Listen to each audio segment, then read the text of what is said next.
Jama'a assalamu alaikum. Ga sako zuwa ga dukkan inda Bahaushe yake. ‘Yan cirani ku dawo gida. Lokacin cirani ya riga ya ƙure. Lokacin da ake ganin darajar Bahaushe ta riga ta wuce. A kudu aka haife mu. Kakana ɗan Daura shi kafa Sabo Shagamu ya haifi kakata Hajiya Ladi ‘yar Daura. Sunan mahaifina Sharu Lawal. Daga nan Kano Makwarari ya fito. Ya je auri mahaifiyata Shagamu. Aka haife mu biyar.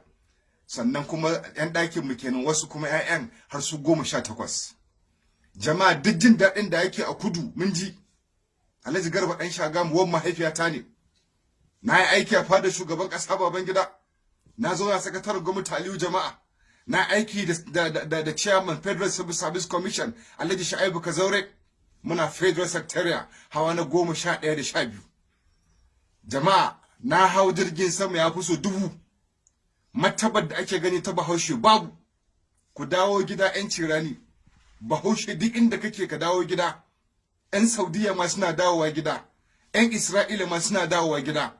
Amma da ka je ka mutu a wulaƙance, ƙila ma gawarka a yanka wani sashi a tsafi da shi, ka san haka suke a kudu.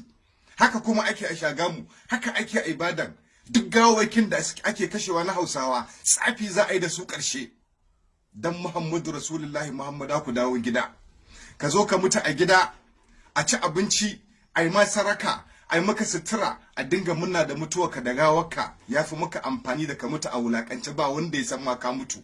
A jefa ka a kwata, kare ya ci, dabba ta ci, a haka baka da daraja. Nan kuma ƴan uwanka ba san halin ke ciki ba.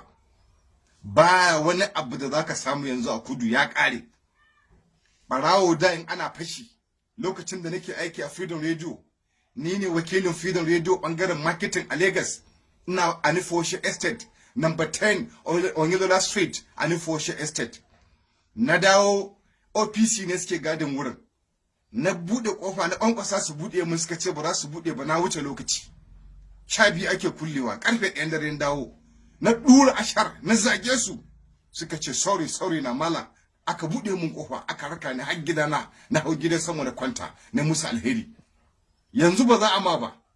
Martabar Bahaushe ana ganin Bahaushe da saboda kana'a da tsoron Allah da ibada da bin iyaye. Yanda ka san Iblis haka ake ganin ka, wani dai shedani wanda ba zai tabuwa ba. Da ruhi za ka yi magana, barawo ko amuroba wanda yake kabila ne ya san Bahaushe ne kai firgita. Yanzu babu. Kada ku manta shekarar 50 da ta wuce an taɓa yin faɗa tsakanin Hausawa irin wannan sunansa Gambar Mago. Idan muka yi wasa shine fa ake so a maimaita, a ba mu kayan cikin mu a hannu. So yanzu haka akwai matsala. Idan kuka tashi dawowa, in ba rakiya aka yi musu da escort ba, a wurin dawon za a dinga bin Hausawa a daji, ana rafkewa, ana bugewa, ana kwashe musu kayayyaki. Dan Muhammadu Rasulullahi, gwamnoni da kuma dattawan arewa ku sani. Babu wani sulhu za ku iya Bahaushe da Berabe a yanzu, babu shi, ƙarya ne. Ba kotu da 'yan sanda ba ta maganin gaba ta zuciya. Mun san kudu, an haife mu a wurin, an haife iyayenmu a wurin. Mun san yadda garin yake. Amma ɗan Kano ne ina maɗatai cikin Makwarari, ka zo ka ganni kuma da aiki na da komai. Aikin jarida nake ko tallan gida ba na yi. Babu wani gwamna da ya sayi sulhu. Gaba suke da mu, sun ce a bar musu gari, Bahaushe tashi. Dan la ilaha illallah, ku dawo gida, ku zo ku yi amfani ƴan uwanku, ku zo ku yi noma, ku zo ku yi abubuwa, da abin da ka iya zaka yi a Arewa, zaka yi a Kano, zaka yi a Kaduna. In ba zaka yi ka koma Abuja ka zauna. Amma ko a yanzu dawowa ma masifa ne. Allah ka iya mana da iyawarka, Allah kare jininmu da mutuncinmu.